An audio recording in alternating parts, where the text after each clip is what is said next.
There's a whole range of scenarios, none of which are very good, to be honest with you. And so now I'll take it to Venezuela and then go back to the United States. There is going to be ongoing economic chaos in Venezuela, because it's not like you're going to have a sudden amount of investment that's going to flow into the country while you have this uncertain future in terms of what's going to happen. The idea that American oil companies are going to go jumping into the industry, they're already hedging their bets if you watch their statements or what they're leaking to the media. You're going to have the prospect that you could have a military coup. People have not forgotten about the Epstein files. We had a bit of a pause for Christmas and New Year, but people will come back onto it. And the Trump administration built a rod for its own back, because it said, having said back last summer, oh, we've reviewed all the Epstein files. We've gone through them all. It comes out just before Christmas, says, oh, we've got 5 million pages to go through. Wow. Where did you discover 5 million pages all of a sudden, right? Yeah. That's, and people are going to say, well, where are they? But major issues are going to be economy and healthcare. And if you don't have a resolution in Venezuela, it doesn't matter how much you threaten them, how much you declare a Don Roe doctrine. People will start asking, well, why are you spending money on all those warships, all those troops in that mess around, when we've got economic issues here you should be dealing with?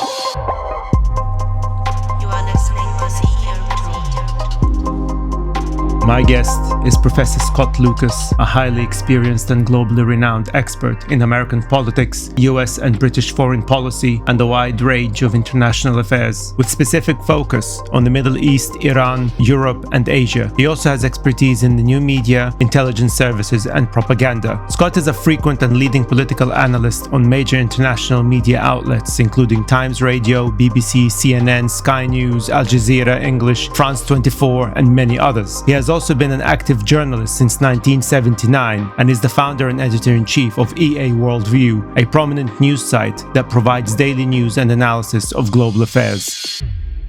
Okay guys, I need a very big favor from you. If you are watching on YouTube, please make sure you hit the subscribe button, because that makes a massive difference for our podcast. It literally costs you nothing other than a split-second click. But if you're also watching or listening on Spotify and Apple Podcasts, make sure that you give us a follow there. But in order for it to count, you also need to leave us a review. Please feel free to give us whatever review you think that it's fair, but it's important that you do, because otherwise they don't count your following. Why? I have no idea, but that's just how it is. So I'll really, really appreciate it if you do that. And now, without further ado, let's get back to the episode. As always, I've got the great Scott Lucas, really, really close friend to the show, good friend of mine. Lucas, how are you doing, man? I'm dancing as fast as I can these days, man. I was hoping to be on a Caribbean island, somewhere like safe from invasion. And it looks like 2026 isn't going to slow down for us. I know, it's crazy. I mean, like just before we went live, I was saying to you that, I wished you a happy new year, but Jesus, what the hell? It's like, what a start to the year. And it's like, which I suppose brings me nicely to the first question, is the fact that it's like, we all knew that he was talking about Venezuela. Trump was talking about Venezuela, and they were sending all the troops and the armada, as they like to call it. It sounds very whatever.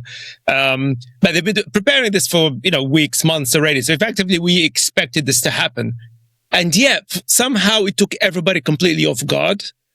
But more importantly for me, my observation as I sort of sit down and kind of digest all this crazy news, it seems really shambolic. Because I thought when the original excuse was that, it's all about narco-terrorism, which by the way, it's not a thing. I don't know what the hell it's good branding though. As an entrepreneur, I can I can recognize good brand when I see it's good branding, but it's a totally meaningless term. It's literally, there's no meaning to that. But that's the excuse they went with. But ever since the invasion and the kidnapping happened, I mean, let's call it for what it is, there was zero mention of narco-terrorism. It was all about oil, right?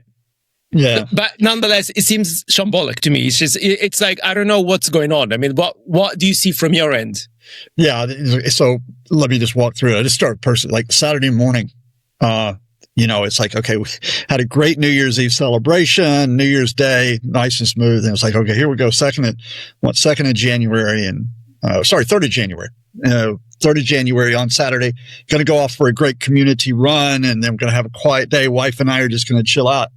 And then the news, had already broken that they'd sent the special forces in to abduct Nicolas Maduro and his wife from Venezuela. And it was like, okay, so much for the quiet Saturday. And immediately you're assessing this on multiple levels. I mean, so let me just walk you through what my thought process was and how it's evolved since then. I had expected, and, you and I had discussed Venezuela as part of, our survey of the world. I discussed it on other platforms. And I thought we were at the point where the Americans were going to carry out airstrikes on Venezuela, probably like military bases and, military institutions. Because one of the ideas is if you're going for regime change, you break the military, right? You break their capacity to resist. And Trump had, if you might remember, had spilled the beans, whether or not he was supposed to leak it or not, that the CIA had carried out attacks on the ports earlier in December. I never dreamed that they would go in and lift Maduro. I'm trying to think. I can't think of a parallel case of a head of state being kidnapped like that. And so that's why I don't think it was in the realm of possibility. And I just thought, even with this administration and even with their disregard for international law, I just thought they wouldn't be so blatant. Because, and this is the first point to put down, because there are some people trying to pretend to debate this. There's no debate around this. This is a violation of international law, however you look at it. The UN Human Rights Office has come out and restated it this morning. And that is, whatever a leader has done, no matter how horrible they are from within, and there are a couple of exceptions we can talk about, but, that country is sovereign. And there are processes to go through if you're going to try to go after that leader. The U.S. could have, for example, in addition to the indictment, at least filed formal papers for the extradition of Nicolas Maduro. Now, he's not going to extradite himself, but you can go through that. And in fact, I doubt Venezuela has an extradition treaty with the U.S., but, the U.S. could, of course, in theory, go to the International Criminal Court and say, Maduro should be charged the way that Vladimir Putin has been charged over the abduction of Ukrainian children, or the way that Netanyahu and the late Yahya Sinwar, the Hamas leader, were charged over crimes against humanity. But of course, U.S. is not a party of the International Criminal Court. All right. Anyway, so the thing that gets shambolic, as you pointed out, is that they lift Maduro on Saturday. Now, let us preface this, and it's almost like you have to give this as a disclaimer. We are not defending, or at least I'm not defending the Maduro regime here. This is an absolutely nasty regime. It is repressive. It effectively held the elections in 2024 and then ignored the result, where the opposition candidate, Mr. Gonzalez, likely took up to 70% of the vote. It has intimidated. It has detained. It has killed its opponents. It's run the Venezuelan economy into the ground. At a minimum, more than 3 million Venezuelans have left the country. That's more than 10% of the population in recent years. Nobody's defending that. But the question here is you don't have clear legality on this, because the only grounds for legality is if Venezuela posed an imminent threat to U.S. national security. In other words, was going to go to war with it, going to attack it, or possibly at a stretch, you can invoke a doctrine called responsibility to protect. That Venezuelan civilians were facing such horrible, basically mass killing, crimes against humanity, that you go in and intervene. Something we could have thought about applying, for example, with Syria back after 2011. And we didn't. And they didn't. They did. They said, we're going in on this charge of narco-terrorism. Now, let's deal with that pretext first. As you and I have discussed previous to this, all those attacks on those fishing boats that took place in the run-up to this, Venezuela is not a major drug production point. That doesn't hold up. They're not the big producers of cocaine. That's Colombia, Bolivia, Peru. They are not a major producer of fentanyl. That's Mexico. Venezuela is a transit point for some drug shipments, but 90% of the drugs that go through Venezuela and then are shipped go to Europe, not the United States. Right? And, that whole farce where they killed more than 100 people, well, almost 100 people with the attacks on the fishing boats. Never a single court case has been filed including against the survivors of those attacks. In terms of Maduro, there's an indictment in 2020 against him and 14 members of the regime or government, whichever term you prefer to use. But the evidence is very thin in that indictment. For example, it says they're all members of the Cartel de los Soles. That doesn't exist as a cartel. That was a term created by Colombian journalists to talk about corrupt officials who did work with drug dealers. But there is no existing thing. It said that they worked with the Sinaloa cartel, which is based in Mexico. Now, Sinaloa cartel is nasty, but there's no evidence that they worked with Sinaloa, and the Mexican government has denied that that's the case, which has come out. So, when we have this trial in New York, we'll see what evidence they put on the table there to try to stick the charges. But they're on shaky legal grounds at best within the United States, but they have no jurisdiction in Venezuela. So kick that out, right? So what are they playing at? And that's like the next task to talk about. And then it gets really confusing on Saturday. The logical explanation is regime change, right? They're going to go in and they're going to knock out the Venezuelan government. They're going to try to install the opposition in power, support the opposition. And it was reinforced in this really bizarre press conference on Saturday morning U.S. time, Saturday afternoon here, where Donald stands up surrounded by, there's Pop Gun Pete Hegseth, the defense secretary. There's Marco Rubio, the big regime change advocate, Secretary of State, General Dan Kane, head of the Joint Chiefs of Staff. And Donald is rambling and he's deviating. He's saying incoherent stuff at times. He's going on and on for some reason about how great it was he militarized U.S. cities. He's going on and on about how the election was stolen from him again. But then when he gets back into Venezuela, he issues the words that become the headline, which is, we're going to run the country. We're going to run the country, yeah. We're going to run the country. It's like, wait, okay, you're going to run the country? Yeah, what are you going to run the country for? He goes, we're going to get the oil. We're going to get the oil, right? And Trump has previous on this. He's never firmly opposed the 2003 invasion of Iraq. That's a myth. Really? Because that's a general consensus that he always was against it or whatever. Oh, right. Okay. No, that's a myth. That's a myth. Before Iraq 2003, he never came out against it. And then when he talked subsequently about Iraq, what he said we should have stolen the oil. We should have not stolen. We should have taken the oil. We should have taken the oil. So it's like, okay, they just didn't go in and succeed. Didn't go and succeed, take the oil. And he said before, you take Venezuela's oil. So the logic here is you think, okay, Trump's come out and said this. And it's like, so that means U.S. occupation of Venezuela.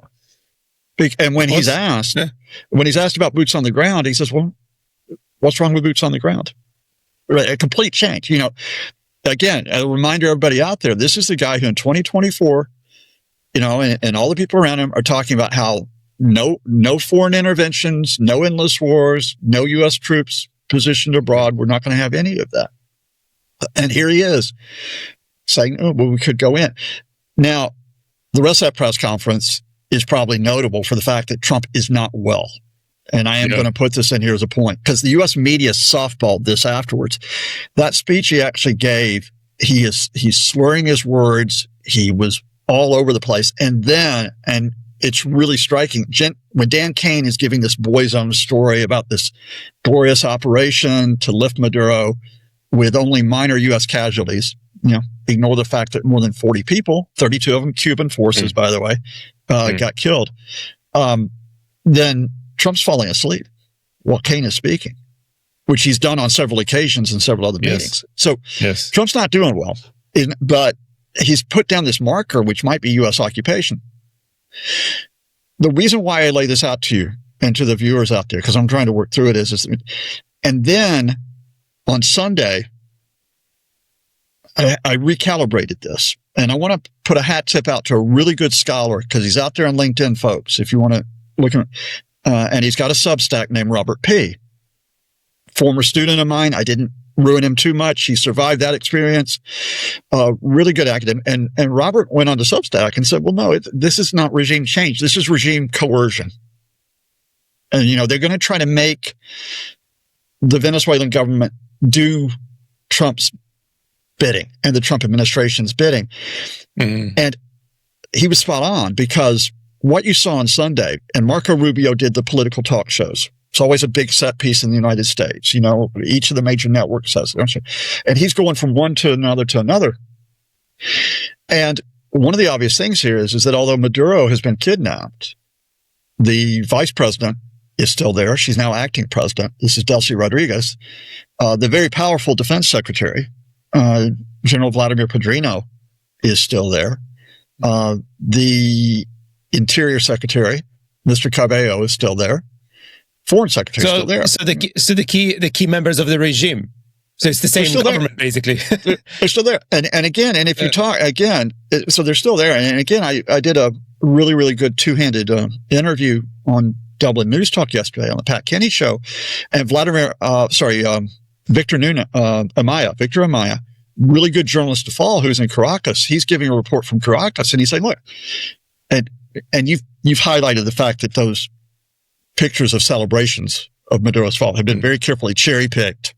Yeah. And what Amaya is saying, who's there on the ground, is, look, the prevailing mood is uncertainty in Caracas. And that starts off with the fact that the regime is still in place. So people are like, where's it going? Is the U.S. going to hit us again? What happened on Sunday is not only was it clear that they were still in place, it was clear that the Trump administration were going to accept the fact they were going to stay in place. So Rubio apparently had been in contact with Rodriguez. There had been discussions. There are threats which are issued to them, which is they need to comply or they will get hit again. But Rubio also says, and remember, this is from an administration which has been demanding elections in Ukraine, even though Ukraine has the Russian invasion. They've been demanding elections. So he's asked about elections in Venezuela, and he says, well, no, look, we've gone through 15 years of instability and terrible Ukraine. It's not in the place to have elections. And Trump has reiterated that. So we're not talking about promoting the opposition to get them into power. And of course, on the specific terms of Maria Machado, the Nobel Peace Prize winner, Trump came flat out and trashed her. Said, no, I don't think she doesn't have that much support, doesn't have support. Now, that could be personal in that Trump, and this is according to officials who have leaked it, Trump's upset she didn't give her Nobel Peace Prize to him or say that it should have been given to him. But it also, it's also the Trump administration spin that it would be too chaotic to put her into power. By the way, for those people who are really watching Venezuela, the question is not about Machado leading the opposition. The leader of the opposition is Mr. Gonzalez, who actually won the 2024 election, the former diplomat who is in exile. You know, that would be the logical pitch. So what we've got now is the move, not regime change, regime coercion. And what does regime coercion mean? I think we don't have the terms yet, but I think you can guess it's going to be opening up Venezuela's oil industry to any U.S. company that wants to be involved. Right now, the only U.S. company that's there is Chevron. It is going to be opening up Venezuela's economy, where you have much more opportunities for, quote, investment, for capital to go in, but on terms that will profit, especially U.S. the American investors. Exactly. Yeah, I was about to say it's not going to benefit the American people or definitely not the Venezuelan people. That's for sure. No, that's not going to be the priority because they're going to argue, to be able to do that, they're going to argue for a lot of dismantling of the social programs that are in place. And we should hasten to add that the predecessor of Nicolas Maduro is Hugo Chavez. And, the fact is Chavez was there from late 90s until 2013. And there's a lot that should be discussed about that project, that socialism project, in terms of what it might have done or did do to help Venezuela socially. Before Maduro, through a combination of stuff, just brought the whole thing crashing down in the past decade. Anyway, to get back to this, it's like you're going to have U.S. investment, U.S. capital, U.S. pulling profits out of Venezuela, U.S. in the oil industry, and Venezuela has to move away from Cuba, Iran, Russia, China, right? It's foreign relations. And in effect, it would be, without declaring it, the old term in the early 20th century, because this effectively is American colonialism going back to the Monroe Doctrine on steroids. And in the early 20th century, for example, when the United States went in and defeated the Spanish in Cuba, they declared a protectorate, right? We are the protector of Cuba. This, in effect, is, and Puerto Rico, of course, became a commonwealth. It's still not the 51st state and will never be. That's going to be a similar status for what they would like to see in Venezuela. Oh, we control this area. We control it now. You're allowed to stay in government, but we control what takes place. And Stephen Miller, the evil shadow in the darkness of the Trump administration, in a horrible interview on CNN last night, the one where he effectively declared we can use military force against Greenland if we want to. Yeah, but nobody can stop us. I mean, that was kind of like the key. Yeah. And the UK government. I mean, I was about to ask you about, what do you think about the UK government's response, which was ridiculous. But right now, there's a statement, I think before we went live, there's a joint statement that went public by all European, the key European countries. I can't remember off the top of my head, but definitely it includes the UK, Italy, which is interesting, Denmark, obviously, France, Germany, etc. And basically they were saying that they're not that basically Greenland is a member of NATO. It's part of it's part of Europe. It's part of the coalition, and it's protected, and it's fully protected, and they will commit to protecting it and protecting its sovereignty, which is interesting. But then what does that mean? I mean, because Trump doesn't care, right? Although, and as you said, going back to the point about him being sick, I mean, he to me, he looks very sick. I mean, like when people are complaining about Joe Biden and his performance with Trump, back in 2024, like the first debate that they had, to me, Trump looked a hell of a lot worse than that. This weekend. I mean, like that is a very sick person for sure. I mean, I speak from the medical background. I'm not a doctor, but I don't think you even need to be a medical person to see that this is something he's not 100%. So my concern, and I think this is something that actually there's a question I see on the chat that this. I mean, does that mean he's it's not really him who's in control? I mean, he's just probably it's the people behind him, isn't it? Bingo. If we got to evaluate it, you got to talk about a Trump administration and who's involved in it. So if you don't mind, I'll keep telling this story as it evolved in terms of, who is there and what's in play. The first thing to prep is that you're talking about certain people who have economic interest within the Trump administration, right, who would like to open it up. You're talking about J.D. Vance, who wants to assert a form of American power. We can do whatever the hell we want to. We have no allies. We don't need allies. We do whatever we want because Vance wants to run for president at 28. You're talking about Marco Rubio. First, Pete Hegseth, by the way, is just there because he wants to look tough. Popgun Pete. The key player here key players here, Marco Rubio. Rubio, Cuban descent, very much a hostile opponent of the Cuban government regime, whatever you want to call the Cuban system. And of course, all our viewers will know about the history of U.S.-Cuban relations going back to Castro's takeover in 1959. And so, for Rubio, it's like if we get regime change in Venezuela, we've knocked out one of Cuba's allies. And we make this, we put this into our sphere of influence, and we isolate Cuba. And it is no coincidence that amongst the list of target countries that may get hit next by the Americans, Cuba is probably top of the list, and that Rubio made that clear yesterday. That they're not ruling out anything. They're not ruling out political, economic, military pressure on Cuba at this point. So you've got all those players who are in there, and you've got Stephen Miller, who is this. I mean, Stephen Miller, who starts off as being this nasty, xenophobic, white nationalist advisor to Trump, the guy behind the Muslim ban back in 2017, along with Steve Bannon, the guy behind all of the crackdown on immigration, the crackdown on refugees, asylum seekers. But he's now taking more and more on in his portfolio. And White House officials let it be known over the weekend that Miller's the point guy on Venezuela right now, right, in terms of where this goes. Now, Rubio's going to be the face of this, but Rubio's got a whole load of other stuff he's dealing with. So Miller is supposedly going to be driving where they go. And what Miller said yesterday, which brings in all of these interests together, which is the personal interest of people, whether they just want to look tough or whether they want to make money. It brings in oil. It brings in trying to bend the Venezuelan government to your will, is this hemisphere is ours. Not only did Miller say it last night, the White House social media account, of all things, put out just this banner post with Donald Trump looking tough saying, this is our hemisphere, right? And in the middle of that crazed press conference on Saturday, Trump says, the Monroe Doctrine, 1823, there by the United States to push back the Europeans regarding the Western Hemisphere, later used by the United States to intervene in Latin American countries repeatedly. This is our hemisphere. And he says, I guess we'll call it the Don Roe Doctrine now, right? Yeah. The serious side of that is that the U.S. national security strategy from last month talks about the Trump corollary to the Monroe Doctrine, the Trump addition to the Monroe Doctrine, which is we will control the political, economic, and military affairs in this entire hemisphere. And so it makes sense. It makes sense that you go after Venezuela as part of that.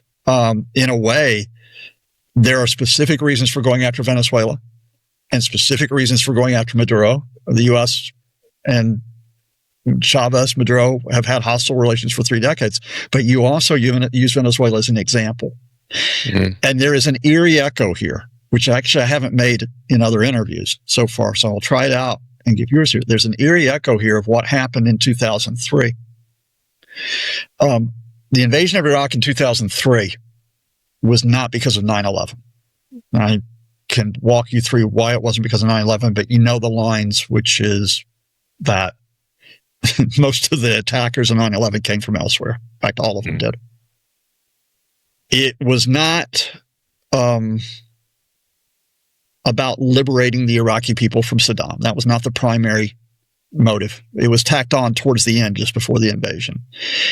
It was not even about WMDs. That was the big public driver for it, but it was not about weapons of mass destruction. It was not even completely about oil. If you go back and look at the Bush administration people repeatedly, they talk about Iran as a demonstration of an American preponderance of power. We are the superpower, right? And remember, in 2003, we're only more than a decade coming out of the end of the Cold War. Russia has effectively receded. The Chinese are not there yet as effectively an equal of the United States and so on. So it's the idea that America has this global dominance. And so Saddam is a test case. If we want to take out someone, we can't, right? Well, let's flash forward more than 20 years. Now, China is there, and it is a challenge that the U.S. faces. Russia's messing around in Ukraine. But this administration looks at the Western Hemisphere and says, all right, this is our case. We want to own it. We want to own it. We're going to own it, and Venezuela is the case. And so it makes sense that they don't necessarily then have to take military action on Cuba or Colombia or Mexico. They simply tell Cuba, Colombia, and Mexico, don't get out of line, or we could do this. Right. So they're not trying to invade, because there's a lot of talk about that. They're trying to invade Cuba or maybe even Mexico. Even the Mexican president, she actually stood up and said, don't even think about it. Right. Not in these particular words. Effectively, she put a warning out there. I'd break this down case by case. I mean, I think generally what we're talking about is this is the whole sort of Damocles approach that Trump and his advisors tend to do. I mean, they've done this crap all the way back to 2017, which is, we could get you. Remember Fire and Fury with North Korea? Before he decided Kim Jong-un was his best friend. So they were doing that stuff there. Since they've come into office in January, we could take the Panama Canal. The repeated threats against Canada, 51st state. So it's like sort of Damocles stuff, which is you do what we want politically or economically, or it could get really rough for you. Some people have compared it to mafia boss treatment. If you don't want us to whack you, you pay the protection money. I think that probably applies still so far for Mexico and Colombia, but actually I'll go through it on scales. I think the number one place, if they're going to take action, is Cuba. Right? Because American political culture is saturated with the idea of communist Cuba going back to 59. There are a lot of Americans who are of Cuban descent who were forced out of that country or fled the country. They're no friends of the Cuban government, or the Cuban regime. Cuba is relatively isolated right now, especially with Russia being tied up in Ukraine in terms of support. So I wouldn't rule them having, I think at the very least what they will probably do is tighten up economic measures against Cuba that take place. Now, whether they start sending warships off the coast, not sure about that yet. Colombia is risen up the list because they've decided to go with the rhetoric that Gustavo Petro, who is a really interesting character, by the way. I'm reading more about Petro. He's a former Colombian insurgent, right? Okay. Leftist insurgent. Colombia is just about to celebrate the 10th anniversary of the peace accord between the main leftist factions and the government. Some folks out there will remember FARC, which waged insurgency for decades. Yeah. And Petro was referring to this the other day. Petro said, look, if I have to, I'll take up arms again. I laid them down, but I'll take them up again if it take place. But the reason why Petro is in the crosshairs, he's very forthright in terms of the way he talks about Trump. But they've started talking about Petro as a cocaine smuggler now, which is a blatant lie. An absolute flat out lie. Another narco-terrorist then, basically. Another narco-terrorist. They're setting it up where if they want to go in, they're setting up the pretext, right? And then Mexico, I think, Christ, if they go into Mexico, Jesus, like so much of U.S. trade is with Mexico. It's right there on your doorstep. You can imagine what it would cause in terms of displacement and refugees if they mess around with that. So, I can't see them going into Mexico, or to my Canadian friends, although they are worried about this.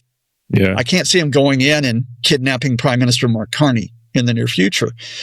But I do think we sort of wandered away from Venezuela. I think what you have is, I'm going to make another broad point because maybe this will go beyond Latin America to go global.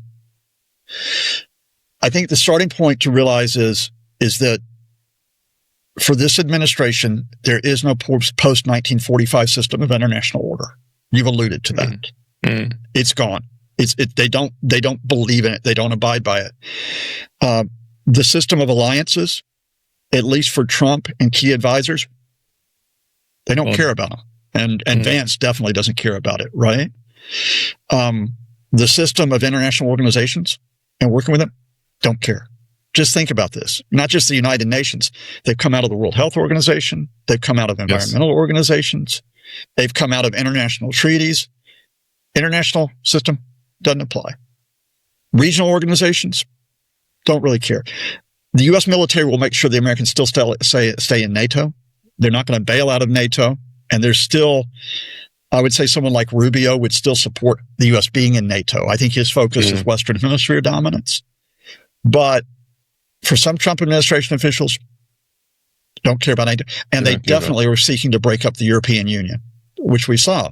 So if you're seeking to break up the European Union. Yeah, they've been trying that for a long time, but definitely now they want to do it more. Yeah, for sure. Yeah. If you're seeking to break up the European Union, if you're not really that committed to NATO, what do you do to try to intimidate Europe? You support right-wing parties, hard-right parties, white nationalist parties, which is what they said in the national security strategy. So that puts the wind up Germany with AfD. If the National Rally wanted to cooperate with the Trump folks, which they're very wary of, you would unsettle France. It's definitely the Reform Party in the UK. But with Denmark, how do you rattle Denmark? We'll take Greenland. Now there is an economic reason just to put on tape why they want Greenland, and that's the rare earth minerals. I mean that needs to be said out there. But how far would they really go with this? I will flag something up for the viewers to keep eyes on, which I think is really important because a lot of the white noise, you have to say, well, what is it they really might try to do? Trump officials over the weekend have leaked to certain outlets that they are drafting what's called a compact of free association. Now the U.S. has this type of free association agreement with certain Pacific islands, Micronesia, Palau, the Marshall Islands. Technically, these are independent areas, but when you have a compact of free association, the U.S. has the whip hand in terms of economic development, and the U.S. is responsible for the defense and foreign affairs of those countries, right? So a compact of free association, although Greenland would not be annexed by the United States, it would be an area where the U.S. had the primary responsibility economically, in defense policy, and in foreign policy. Now, how you get a compact of free association without Greenland breaking away from Denmark is a huge question. But what I think you got here is they're going to make a big play for Greenland to declare independence. That's their play. Their problem here is to have their own little Brexit or Dexit, whatever the hell it was called. But basically, it's the same sort of campaign. You need to have, You need to have your own freedom, make your own rules, whatever all the crap. Yeah. That's what they're going to say to people in Greenland. Like, you're going to prosper economically, associated with. The point here is that most people in Greenland are firmly opposed to this, and they've already seen what happened. Because remember, last year you had that bizarre trip where Don Jr. I remember that one. and a few of his buddies went piling into Greenland, put on the MAGA hats, paid homeless people to put on the hats as well, right? Or gave them a free meal, actually, I think, and gave them a drink. Yeah, it was something and like then that. declared, had a sham poll from a polling organization run by a guy who was either in his late teens or early 20s that declared a majority wanted independence. Completely ridiculous poll, and said, "Oh, look at here." And so I don't think it's going to work with Greenland. But again, I am just pointing out to you that the broader thing here is it's not a question of whether it works or doesn't at this point. It's a point of realizing that the whole international system, the whole rules of the game, are just completely shattered at this point. Which is how the EU is having to try to respond, to organize. You referred to the statement, where not only do they have to draw a line regarding Greenland, they've got to think about how they proceed without America. They have to think about that. And that, but the thing is, we're sort of wondering. I was about to say, but the thing is about that very point. I mean, that was obvious pretty much for over a year. And I'm just thinking about Europe and certainly the UK. What's there to think about? I mean, like, this is the thing that frustrates me about the UK and Europe, as you know, especially I've experienced that from the world of tech. That they spent way too much time thinking and rethinking and thinking again, right? And I'm like, okay, look, time for you not to think and start actually act. And I think by now, surely, what's there to think about? It's obvious. America is not our ally. That's it. That special relationship is dead and gone. So what are they thinking about? Well, let's bring it back to Venezuela and then the pragmatic approach in terms of what happened here, right? The pragmatic issue for many European governments is we are in a critical week for Ukraine's resistance of Russia's invasion. Later today in Paris, Ukraine and Europe are going to present their proposals to end Russia's invasion to Donald Trump's envoys, the real estate developer Steve Witkoff and Trump's son-in-law Jared Kushner. Having faced an ultimatum drafted by those two individuals with the Kremlin more than 2 months ago, Ukraine and Europe have taken the initiative back. They've been able to work with career officials in Washington. I think they've actually had the support of Rubio, and they are at the point now where they've got proposals that include security guarantees for Ukraine that will push back on Russia's demand for more Ukrainian territory. So the Ukraine-Europe proposal is for a demilitarized zone in this region called the Donetsk region, where Ukraine and Russia will both have to pull back.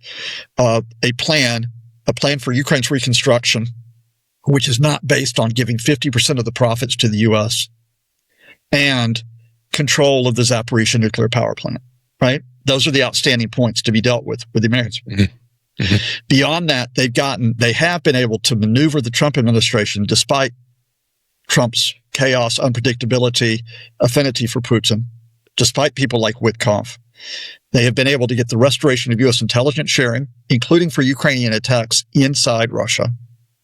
And they've been able to get American military supplies to be delivered to Ukraine via NATO members who buy them, right? So they have made these advances, despite all the headlines about, Trump and Vlad.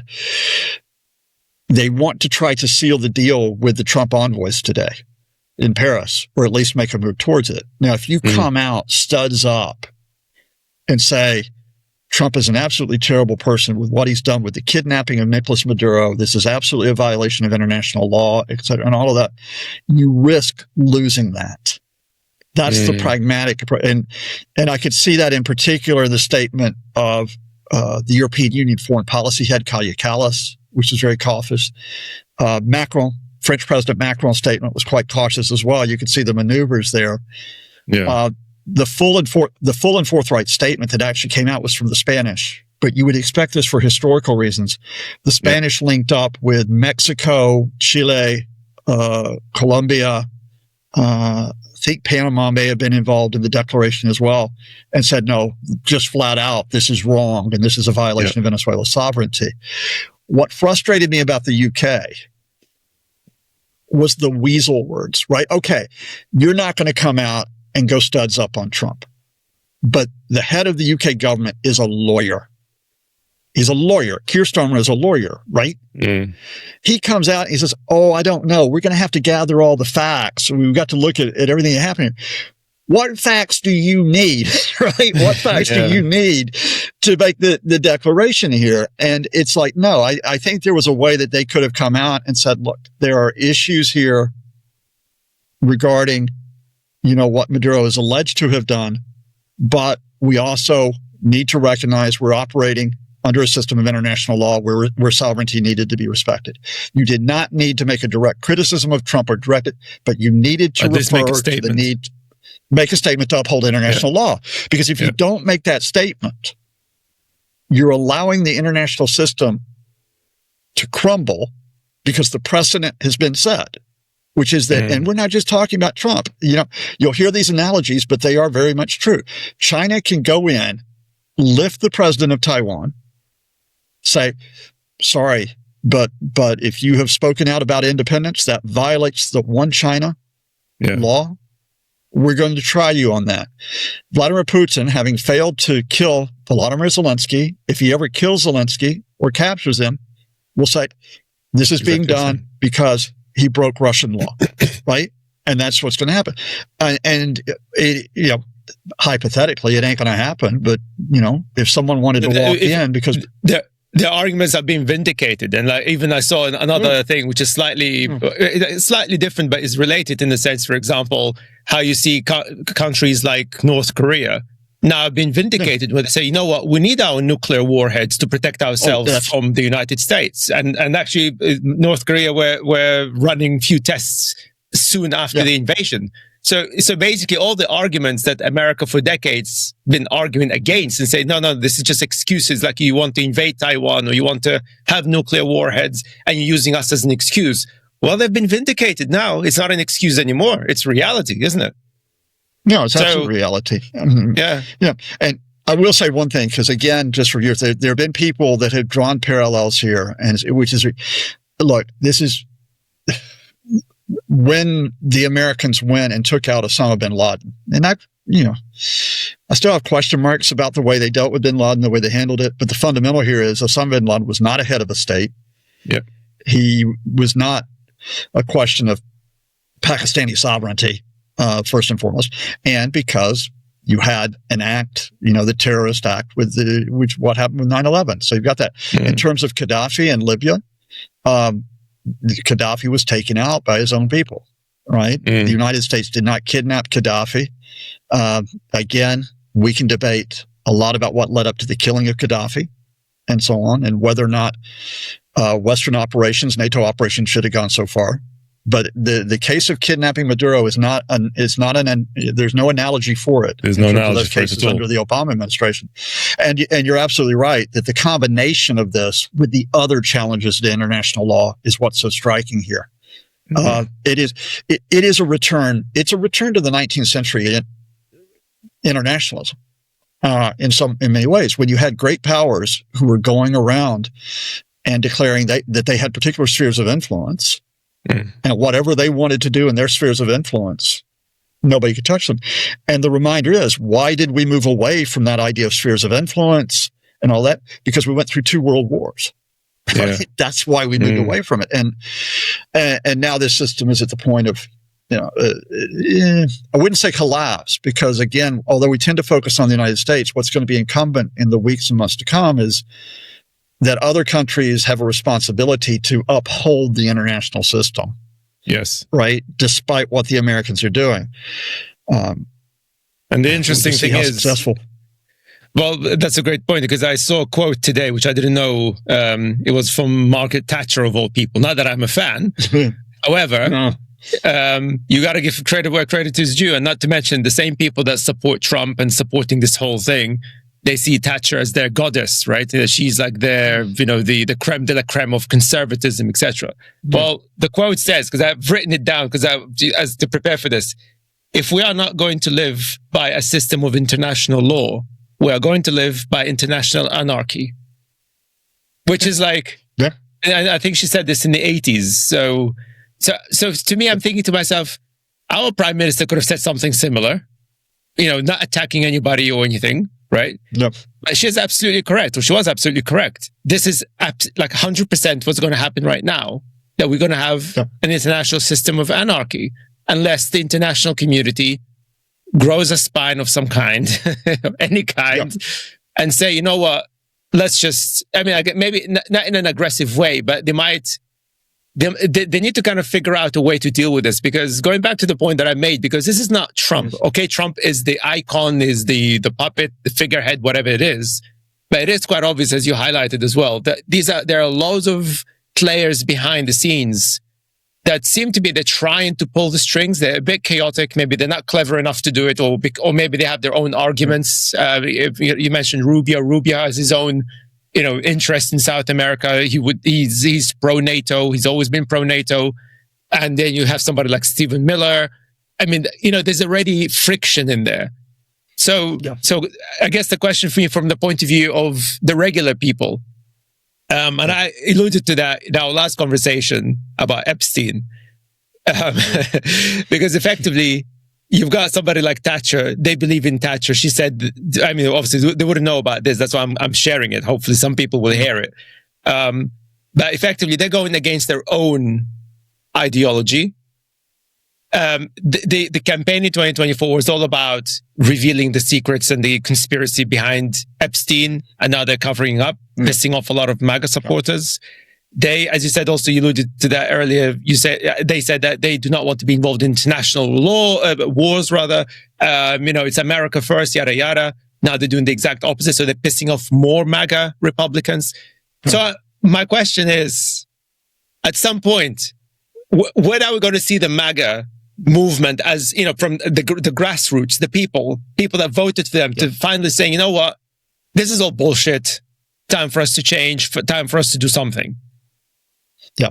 So let's project where we are and what might happen. I'll start with America, but I want to get back to Venezuelans, because to be honest with you, first and foremost, you should be thinking about what life is going to be like for those in Venezuela going forward. Yeah. We'll start with the United States.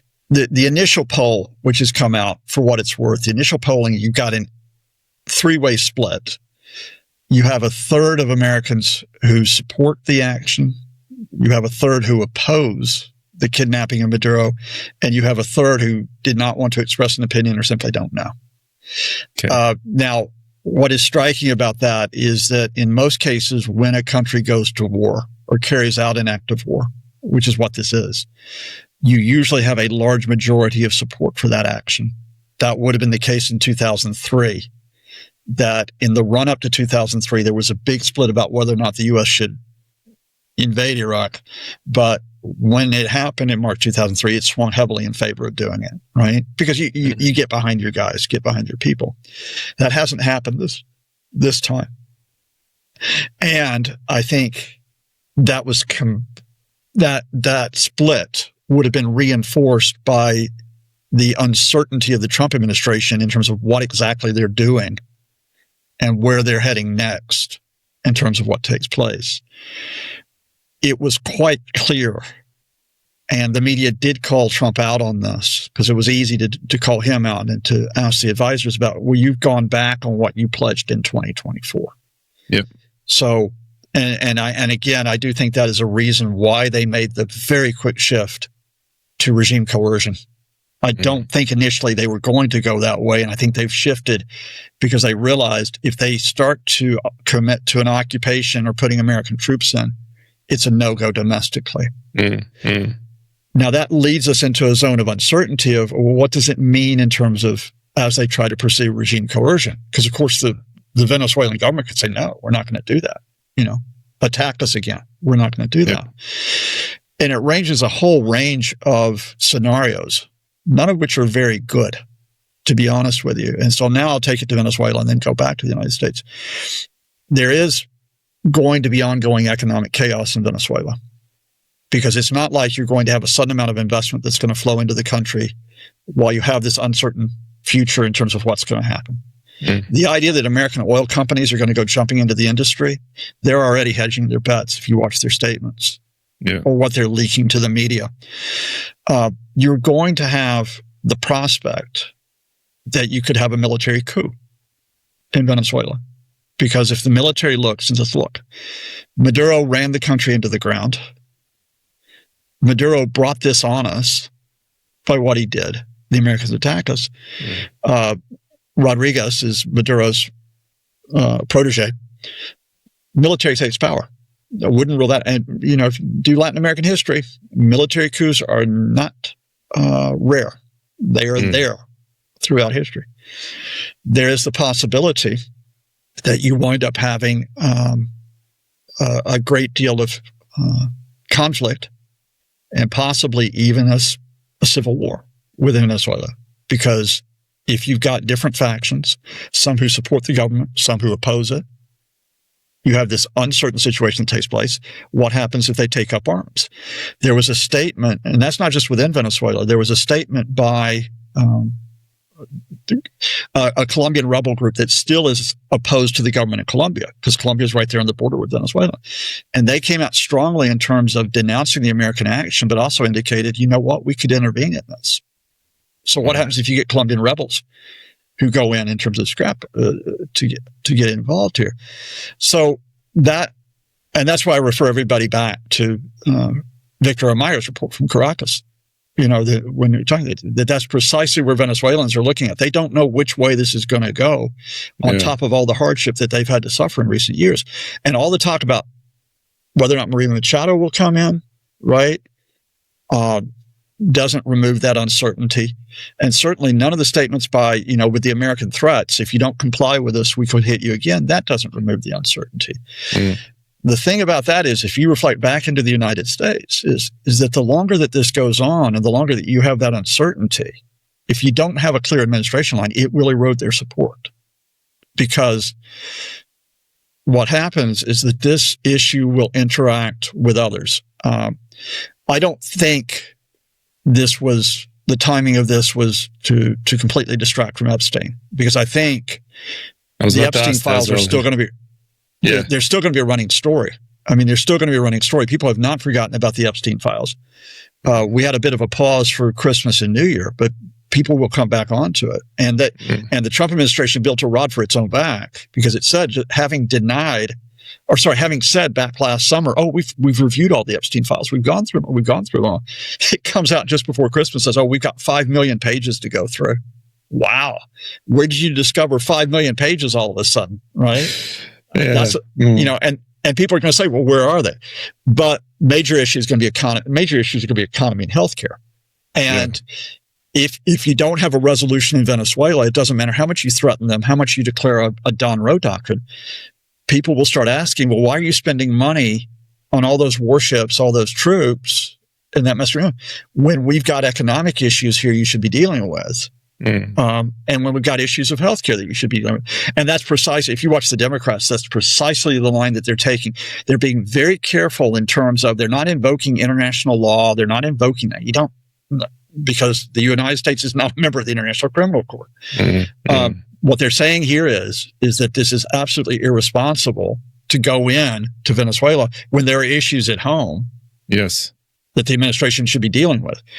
And Congress just came back into session this week. So we have to see how this begins to play out up in Washington.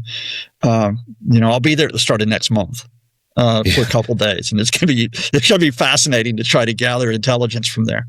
But I just to get back to your point of view, I think the whole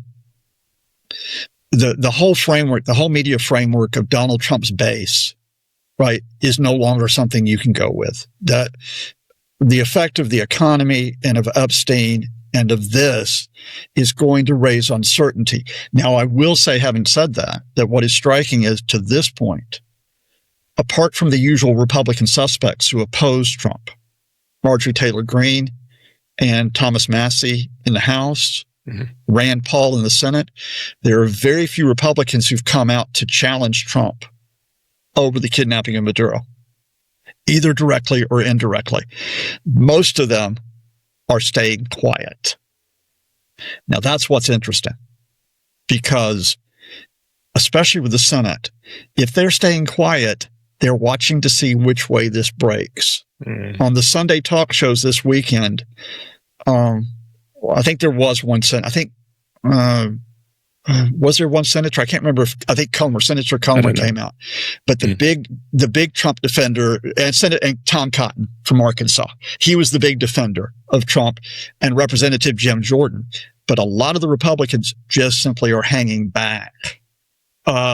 Because, look, if all of a sudden the Venezuelan government says we're going to fly the American flag above our buildings, and we're going to rebrand this as a McDonald's, Starbucks, ExxonMobil haven for America. We are in effect the 51st state. The Republicans can celebrate. Wonderful, right?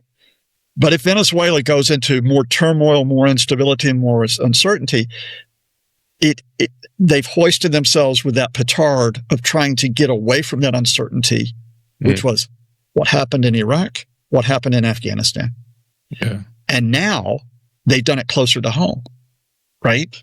Where,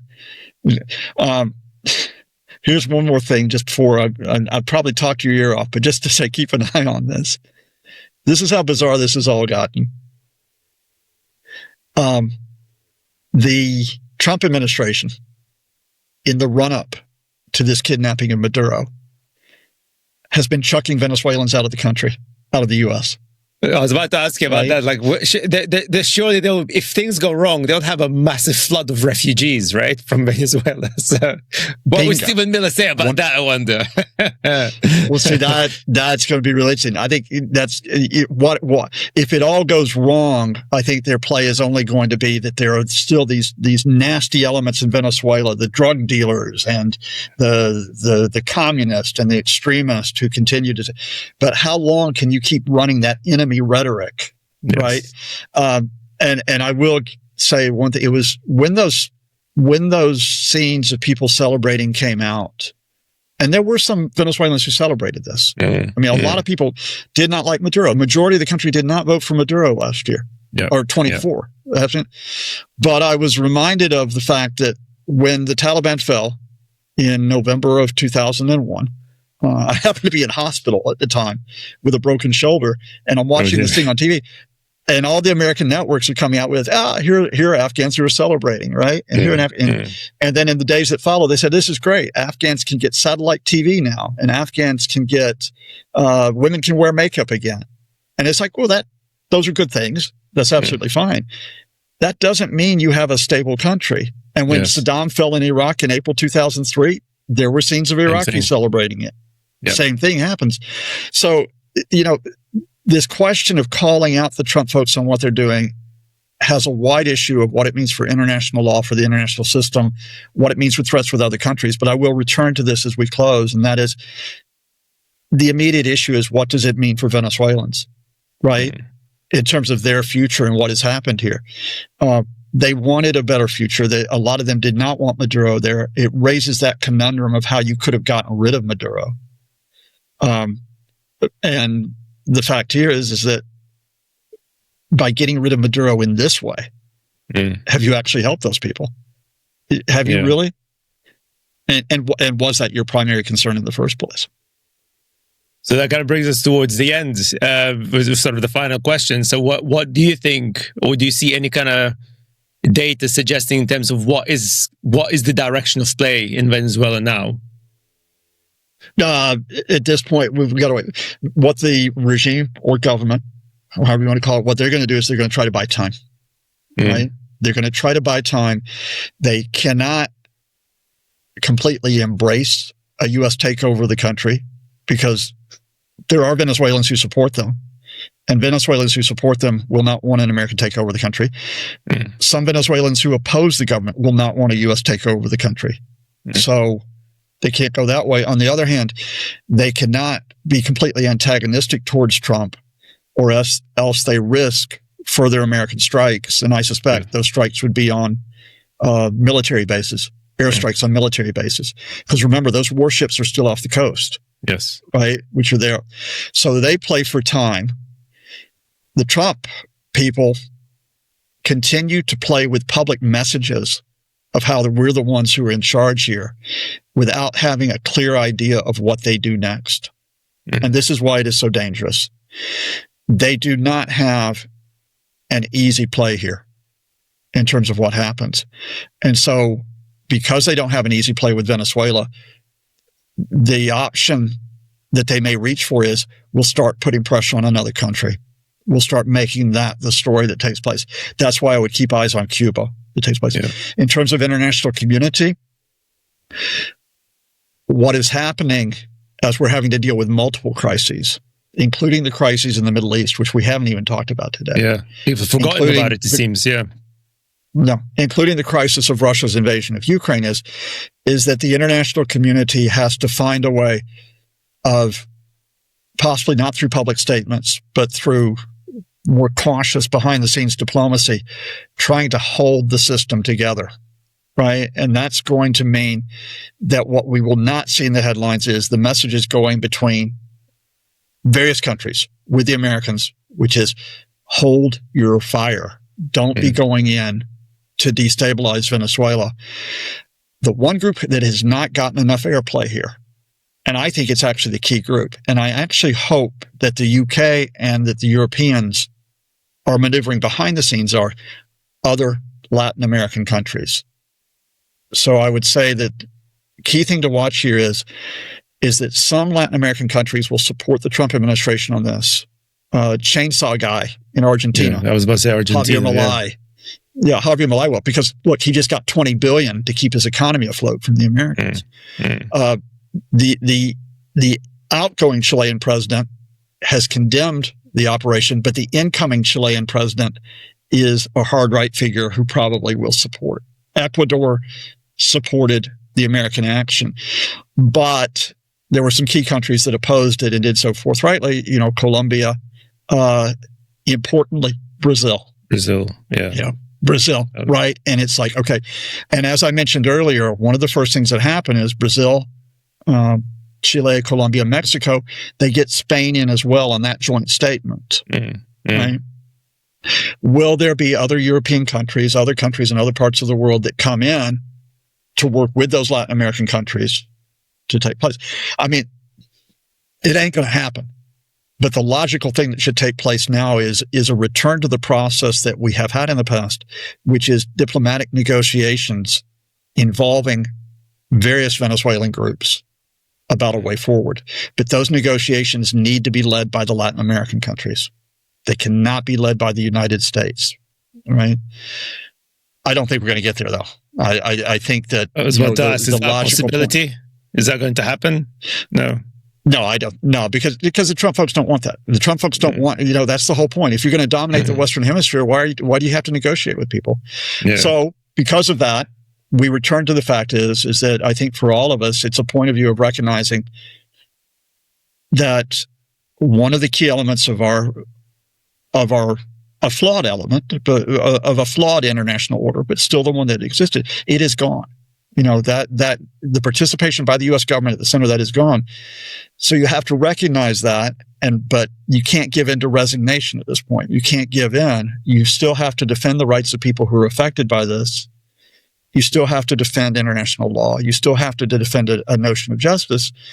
And you have to find others who do so as well. The good guys have to continue to persist in saying that flagrant abuses of power have to be called out, whoever carries out those abuses. And what's another final thing, because you know me, you're probably sick of me asking this question every single episode about the silver lining, potentially, but basically for the rest of us, the regular people, because obviously this will impact us if there's no international order. We all live in anarchy. It's not just people at the top. No, we are all going to be impacted. What can the regular people do right now, or what should they do right now? Hold their breath. Get informed. Get informed first of all. Get informed. Yes. Talk to friends. Talk to people. Don't fall for the social media white noise. Just start with if you've got an interest in Venezuela, learn about Venezuela. Right? Yes. Learn about the situation there. If you have contacts in Venezuela, ask them what they're going through. I mean, one of the ironies of the Maduro, and we have to acknowledge, one of the ironies that Maduro is not there is, I suspect there's a bit more space for Venezuelans to speak out, right? Because that was a pretty repressive system. Yes. So you learn about Venezuela, you support Venezuelans in terms of what happened. But then when you look in your own neighborhoods, you actually draw lines, right? At this point, if you happen to be in Denmark or in Greenland, you say, "Oh no, stop threatening us!" Right? Just stop that. Yeah. If you're in Canada or if you're in supporting Canada, you say, "Stop calling Canada the 51st state." Stop doing that.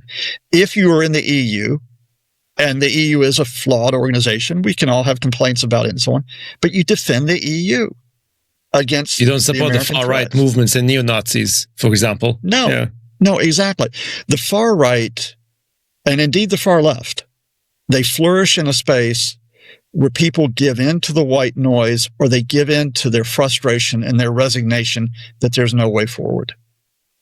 And fact is, there is a way forward. With all the challenges we face, there's a way forward. And we talked about some success stories in recent months, whether it be on the ground in the United States, whether it be on the ground in certain European countries.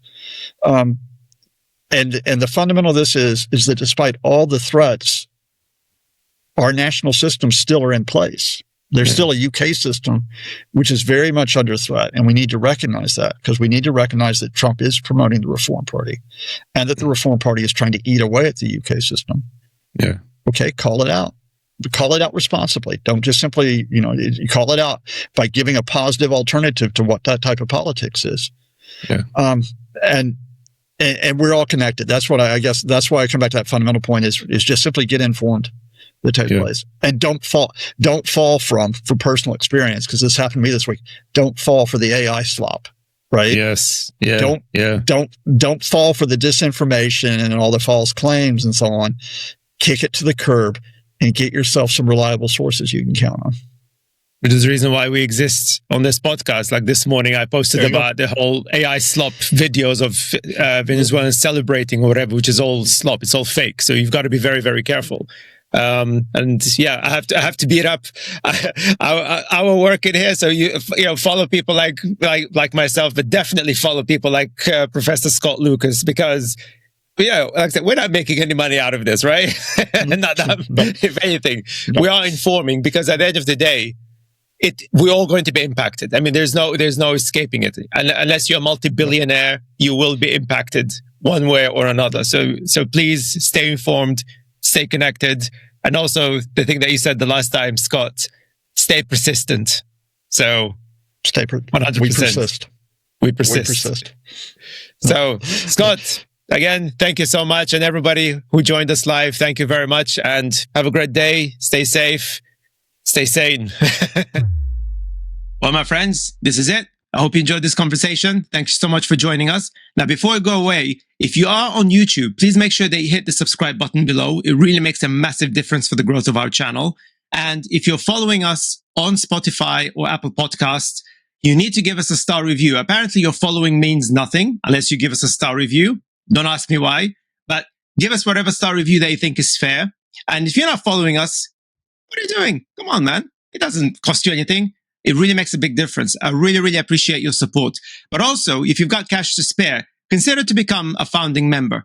We are an independent medium. We're not reliant on any kind of company that gets money from Russian oligarchs or any kind of weird sponsorships or anything like that. All of the companies that work with us are genuine companies that I know and I like. But ultimately, it's the members, you guys, our subscribers, our followers, our founding members, or those of you who actually just donated us like $1 here, a couple of bucks there, $5 there.